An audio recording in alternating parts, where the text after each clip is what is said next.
mewujudkan semboyan 3G, bangsa-bangsa Eropa di Indonesia membentuk pemerintahan kolonial. Nah, tidak lagi hanya urusan perdagangan saja. Pemerintahan kolonial yang mereka bentuk semata-mata hanya untuk melanggengkan dan juga memperluas kekuasaan mereka terhadap bangsa Indonesia. Penderitaan rakyat Indonesia pun semakin bertambah. Pemerintahan kolonial melakukan penindasan-penindasan dan membuat peraturan juga program kerja yang hanya menguntungkan bagi bangsa mereka, seperti kerja paksa, tanam paksa, dan juga lain-lain. Bagaimana ya pemerintahan kolonial di Indonesia ini bisa terbentuk, dan bagaimana pula dengan kondisi rakyat Indonesia yang mengalami penindasan-penindasan? Yuk kita pelajari bersama-sama.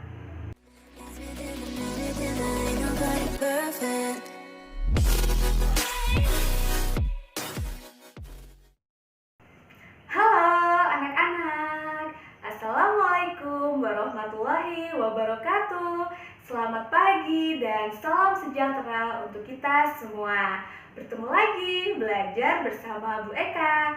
Nah, di video kali ini kita akan belajar tema 7, subtema 1, pembelajaran 2. Namun sebelum belajar, marilah kita berdoa terlebih dahulu. Berdoa dimulai. Berdoa selesai. Anak-anak, sebelum kita lanjutkan pembelajaran kali ini, jangan lupa untuk tekan tombol like dan subscribe channel pembelajaran ini agar kamu tidak ketinggalan oleh video-video pembelajaran berikutnya.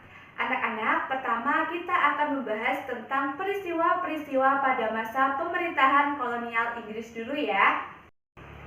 Anak-anak, kita bahas dulu dari peristiwa-peristiwa pada pemerintahan kolonial Inggris ya. Nah, setelah berhasil menguasai Indonesia, pemerintah Inggris kemudian mengangkat Thomas Stamford Raffles sebagai letnan gubernur di Indonesia. Nah, Raffles ini memulai tugasnya pada tanggal 19 Oktober tahun 1811.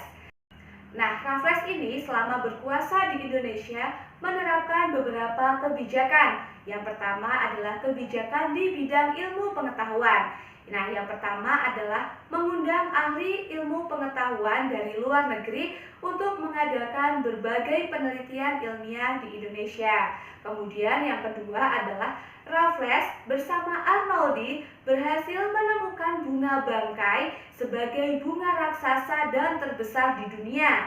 Nah, bunga tersebut akhirnya diberi nama dengan nama Rafflesia Arnoldi.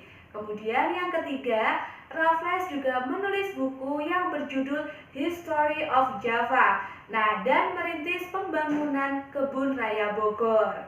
Nah, Kebun Raya Bogor ini merupakan kebun biologi yang mengoleksi berbagai jenis tanaman Indonesia, bahkan dari berbagai penjuru dunia.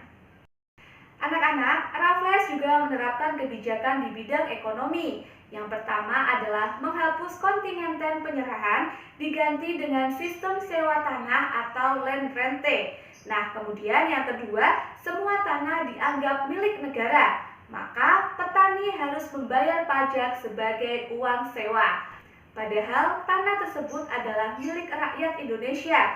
Kemudian diakui menjadi milik pemerintah Inggris. Nah, kita sebagai pemiliknya harusnya kita menikmati tanah kita, tetapi malah kita harus membayar pajak kepada pemerintah kolonial Inggris. Anak-anak, namun sistem pajak tanah yang diterapkan oleh Raffles ini pada akhirnya menemui kegagalan. Nah, upaya-upaya tersebut dilatar belakangi oleh faktor-faktor berikut ini. Yang pertama, sulit menentukan besar kecilnya pajak bagi pemilik tanah karena tidak semua rakyat memiliki tanah yang sama. Ada yang memiliki tanah yang luas, ada yang memiliki tanah yang tidak terlalu luas. Nah, di situ sulit untuk menentukan besar kecilnya pajak. Yang kedua adalah sulit menentukan luas sempitnya dan tingkat kesuburan tanah petani. Yang ketiga, keterbatasan pegawai-pegawai yang dimiliki oleh Raffles. Dan yang keempat, masyarakat desa belum mengenal sistem uang. Yang berikutnya adalah kebijakan di bidang pemerintahan, pengadilan, dan juga sosial. Nah, dalam kebijakan ini, Raffles menetapkan yang pertama, Pulau Jawa dibagi menjadi 16 karisidenan termasuk Yogyakarta dan juga Surakarta. Yang kedua, setiap karisidenan mempunyai badan pengadilan. Yang ketiga, melarang perdagangan budak. Anak-anak, sekarang kita mencari tahu peristiwa-peristiwa pada masa kolonial Belanda. Nah, pada tahun 1595, Belanda berangkat dari Eropa di bawah pimpinan Cornelis de Houtman dan sampai di Indonesia pada tahun 1596 dengan mendarat di Pelabuhan Banten.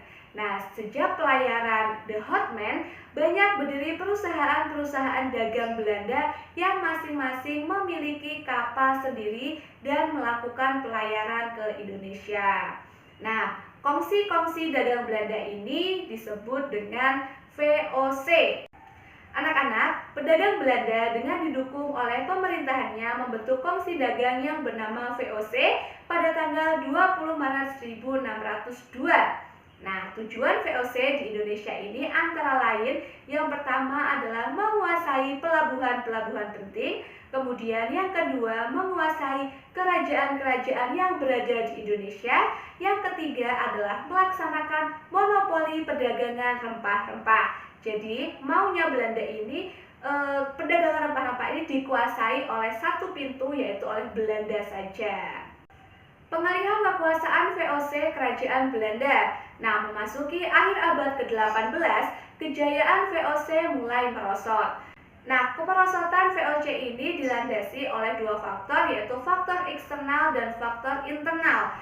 Nah, faktor internal yang menyebabkan kemerosotan VOC adalah sebagai berikut. Yang pertama, banyak pegawai VOC yang melakukan korupsi. Kemudian, sulitnya melakukan pengawasan terhadap daerah penguasaan VOC yang sangat luas. Sedangkan faktor eksternal yang menyebabkan kemerosotan VOC adalah yang pertama, meletusnya revolusi Perancis yang menyebabkan Belanda jatuh ke tangan Perancis di bawah pimpinan Napoleon Bonaparte. Kemudian yang kedua, penentangan oleh rakyat Indonesia terhadap VOC dalam bentuk peperangan yang banyak menyedot pembiayaan dan juga tenaga. Selanjutnya pada tanggal 15 Januari 1808, Herman Willem Daendels menerima kekuasaan dari Gubernur Jenderal Weyse.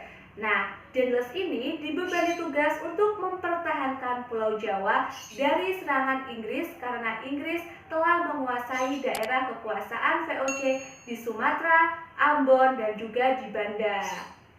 Nah, anak-anak, sebagai Gubernur Jenderal, langkah-langkah yang ditempuh oleh Daendels adalah sebagai berikut. Yang pertama, meningkatkan jumlah tentara dengan cara mengambil dari berbagai suku bangsa di Indonesia. Jadi, Daendels ini mengumpulkan pemuda-pemuda yang berasal dari penjuru Indonesia, kemudian untuk dijadikan tentara di bawah kepemimpinan Daendels. Yang selanjutnya adalah membentuk pabrik senjata di Semarang dan juga di Surabaya. Yang ketiga, membangun pangkalan armada di Anyer dan juga di Ujung Kulon. Yang keempat, membangun jalan raya dari Anyer hingga ke Panarukan sepanjang kurang lebih 1.100 km. Tentu saja pembangunan ini sangat menyiksa rakyat Indonesia, anak-anak. Rakyat Indonesia dipaksa bekerja membuat jalan tanpa diberi makan yang sesuai, tanpa diberi upah yang sesuai. Selama pembangunan jalan dari Anyer sampai Panarukan ini menelan banyak korban jiwa dari pihak Indonesia. Kemudian yang kelima adalah membangun benteng-benteng pertahanan. Anak-anak, Daendels juga menerapkan sistem kerja paksa atau istilah lainnya adalah rodi atau kerja rodi. Nah, Daendels juga melakukan berbagai usaha untuk mengumpulkan dana dalam menghadapi Inggris. Antara lain yang pertama, mengadakan penyerahan hasil bumi, kemudian memaksa rakyat menjual hasil buminya kepada pemerintah Belanda dengan harga yang sangat murah, dan juga mewajibkan rakyat Priangan untuk menanam kopi dan juga menjual tanah-tanah mereka kepada Belanda dengan harga yang murah. Anak-anak, teks yang sudah sudah kita baca bersama-sama tadi dikategorikan sebagai teks narasi sejarah. Apa itu teks narasi sejarah? Teks narasi sejarah adalah teks yang berisi tentang cerita peristiwa sejarah yang terjadi pada masa lampau.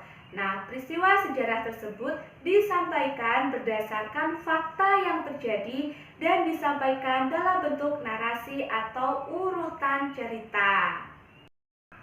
Anak-anak, untuk mengetahui informasi-informasi yang terdapat dalam teks narasi sejarah, kita dapat mengelompokkan informasi-informasi tersebut dengan menggunakan kata tanya 5W plus 1H, atau kalau dalam bahasa Indonesia kita singkat dengan adik Simba. Apa saja 5W 1H atau adik Simba itu? Yang pertama adalah kata tanya apa atau what. Nah, kata tanya apa ini digunakan untuk menanyakan nama atau jenis peristiwa yang terjadi di dalam teks. Kemudian yang kedua adalah kata tanya di mana atau where. Nah, kata tanya ini digunakan untuk menanyakan tempat berlangsungnya peristiwa di dalam teks. Kemudian yang ketiga adalah kata tanya kapan atau when. Nah, digunakan untuk menanyakan waktu terjadinya peristiwa yang diceritakan di dalam teks. Yang kemudian adalah siapa atau who digunakan untuk menanyakan tokoh atau pelaku yang terlibat dalam peristiwa yang terjadi di dalam teks tersebut. Yang berikutnya adalah mengapa atau why. Nah, kata tanya ini digunakan untuk menanyakan penyebab atau alasan terjadinya peristiwa di dalam teks tersebut. Anak-anak, sekarang coba kita bandingkan pemerintahan kolonial Inggris dan pemerintahan kolonial Belanda yang terjadi di Indonesia. Nah, kita membuat perbandingannya dengan menggunakan prinsip 5W plus 1H tadi ya, dengan menggunakan 6 kata tanya apa, di mana, kapan, siapa, mengapa, dan bagaimana. Dimulai dari pertanyaan yang pertama, yaitu siapa? Siapakah tokoh yang paling terkenal pada masa pemerintahan kolonial di Indonesia? Yang pertama yaitu dari pemerintahan Inggris ya, yang terkenal adalah Thomas Stamford Raffles. Kemudian kalau dari pemerintahan Belanda, siapa yang terkenal? Ada beberapa tokohnya anak-anak. Yang pertama adalah Cornelis de Houtman, yaitu pertama kali yang memimpin ekspedisi pelayaran ke Indonesia. Kemudian ada Daendels, kemudian ada Jensen, dan juga ada Van den Bosch. Kemudian kita beralih ke pertanyaan di mana? Di manakah daerah kekuasaannya? Untuk pemerintah kolonial Inggris yaitu di Sumatera, Ambon, dan juga di Banda. Sedangkan untuk pemerintahan Belanda hampir di seluruh wilayah Indonesia. Yang berikutnya adalah kapankah waktu pemerintahan kolonial di Indonesia dimulai? Untuk pemerintahan Inggris dimulai pada tahun 1811 dan berakhir pada tahun 1816. Kemudian untuk pemerintahan kolonial Belanda yaitu dimulai pada tahun 1602 sampai 1945.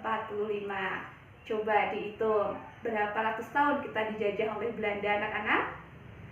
Kemudian yang berikutnya, kebijakan apa yang diambil selama masa pemerintahan kolonial di Indonesia?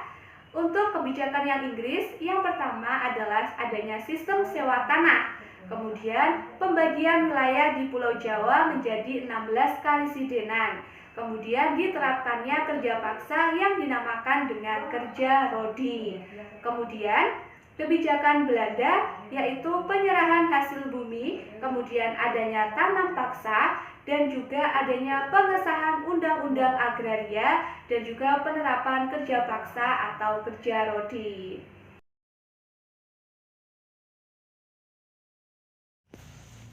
Lalu bagaimana dengan kondisi rakyat pada masa pemerintahan kolonial? Tentu saja jawabannya adalah sangat menderita dan juga sangat sengsara. Anak-anak, benda-benda di sekitar kita memiliki sifat dan ciri yang unik. Dengan memahami sifat-sifat benda, kita dapat mempelajari fenomena alam yang terjadi di sekitar kita dengan baik. Dengan memahami sifat benda, kamu akan tahu tahu apa yang akan kamu lakukan ketika kamu berada di sungai, di laut, dan juga di danau. Nah, dengan mengetahui sifat-sifat benda tersebut, kamu juga akan tahu apa yang akan kamu lakukan untuk mengubah benda-benda tersebut. Anak-anak, meskipun wujud benda hanya terdiri dari 3 wujud, yaitu benda padat, benda cair, dan juga benda gas, tetapi ketiganya dapat mengalami perubahan wujud dengan cara yang berbeda-beda. Nah, perubahan wujud benda disebabkan oleh lingkungan yang berubah. Misalnya, suhu lingkungan yang menjadi panas atau dingin, kemudian perubahan wujud suatu benda yang terjadi antara lain adalah peristiwa membeku, mencair, menguap, mengembun, menyublim, dan juga mengkristal. Nah, kita bahas satu persatu. Di pembelajaran ini kita bahas 3 perubahan wujud benda dulu ya. Dimulai dari membeku. Nah, membeku ini merupakan perubahan wujud benda dari cair menjadi padat. Nah, perubahan ini terjadi karena suhu di lingkungannya menjadi dingin. Nah, benda cair akan membeku jika suhunya di bawah 0 derajat Celcius. Perubahan air menjadi es merupakan salah satu peristiwa yang sering dijumpai sehari-hari. Ketika ibu kalian membuat es batu, dimasukkan ke dalam plastik ya, kemudian diikat, awalnya kan cair. Nah, kemudian dimasukkan ke dalam freezer. Lama-kelamaan es tersebut akan membeku. Ya, itulah yang dinamakan dengan proses membeku, yaitu dari wujud cair menjadi padat. Yang berikutnya adalah perubahan wujud benda mencair. Nah, mencair ini merupakan perubahan wujud benda dari wujud padat menjadi benda cair akibat adanya suhu yang panas. Nah, beberapa contoh peristiwa mencair ini adalah es batu atau es krim yang mencair jika lama-lama didiamkan di atas meja. Peristiwa yang berikutnya adalah menguap. Nah, menguap ini merupakan perubahan wujud benda dari cair menjadi benda gas. Nah, peristiwa ini mudah dijumpai ketika ada kegiatan masak-memasak. Nah, pada saat air dipanaskan di atas api kompor, nah dalam beberapa saat airnya akan mendidih kan anak-anak. Nah, peristiwa mendidih adalah contoh terjadinya penguapan atau perubahan benda cair menjadi benda gas. Nah, anak-anak, coba kalian amati ketika merebus air, lama-kelamaan ketika airnya sudah mendidih akan muncul uap-uap air ya. Nah, itu adalah perubahan wujud benda dari cair menjadi benda gas. Anak-anak, sekarang tugas kalian adalah bukalah bacaan yang berjudul Perubahan Wujud Benda pada halaman 24. Nah, kemudian jawablah pertanyaan-pertanyaannya pada halaman 24 dan 25 di buku tulismu. Anak-anak, masih ingatkah kamu dengan tangga nada? Ya, tangga nada dibagi menjadi 2 ya, tangga nada diatonis dan tangga nada pentatonis. Nah, kali ini kita akan belajar salah satu lagu wajib nasional yang berjudul Rayuan Pulau Kelapa. Anak-anak, lagu yang berjudul Rayuan Pulau Kelapa yang sudah kita nyanyikan tadi merupakan salah satu lagu wajib. Apa ya lagu wajib itu? Lagu wajib adalah lagu yang wajib dipelajari oleh siswa dalam rangka menanamkan rasa cinta tanah air, menghargai jasa pahlawan, dan juga membakar semangat perjuangan agar selalu menyala. Anak-anak, ciri-ciri lagu wajib antara lain sebagai berikut. Yang pertama, lirik lagu wajib bertujuan untuk menanamkan sikap cinta tanah air, kepahlawanan, nasionalisme, serta rela berkorban demi bangsa dan negara. Yang kedua, biasanya lagu wajib menggunakan irama yang penuh semangat dan juga bisa berupa himne. Yang ketiga, lagu-lagu wajib diajarkan, dipelajari, dan dihayati sesuai dengan maksud dan tujuan yang terkandung di dalamnya. Kita bertemu di video pembelajaran berikutnya. Sampai jumpa!